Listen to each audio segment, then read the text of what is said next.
ഛത്തീസ്ഗഡിൽ വീണ്ടും മാവോയിസ്റ്റ് ഏറ്റുമുട്ടൽ. 2 മാവോയിസ്റ്റുകൾ വധിക്കപ്പെട്ടു. കേന്ദ്ര ഏജൻസികൾ നിയമം പാലിച്ചുകൊണ്ട് പ്രവർത്തിക്കണം. ഇഡിക്ക് പിഴ ചുമത്തി ബോംബെ ഹൈക്കോടതി. സംസ്ഥാനത്ത് സ്വർണ്ണവില വീണ്ടും റെക്കോർഡിൽ. പവന് 600 രൂപയുടെ വർധനവ്.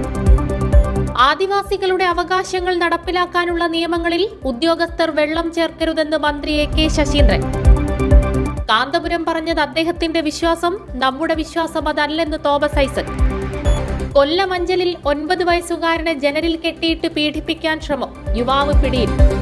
മുഖ്യമന്ത്രിക്ക് വാഴ്ത്തുപാട്ട് എഴുതിയ സർവീസ് സംഘടനയ്ക്കു തന്നെ വിലാപകാവ്യവും എഴുതേണ്ടി വരുമെന്ന് VD സതീശൻ. വിദ്യാർത്ഥിയുടെ വീഡിയോ പകർത്തി പ്രചരിപ്പിച്ച സംഭവം ഉടൻ റിപ്പോർട്ട് നൽകാൻ മന്ത്രിയുടെ നിർദ്ദേശം. തിരുവനന്തപുരത്ത് 4 യുവതികളുടെ ഭർത്താവായി ആൾമാറാട്ടം. വിവാഹ തട്ടിപ്പു വീരൻ അറസ്റ്റിൽ. 16-കാരിയെ ബലാത്സംഗം ചെയ്ത് കൊലപ്പെടുത്തിയ കേസ്. 5 പ്രതികൾക്ക് വധശിക്ഷ, ഒരാൾക്ക് ജീവപര്യന്തം. സംഭവം ഛത്തീസ്ഗഡിൽ.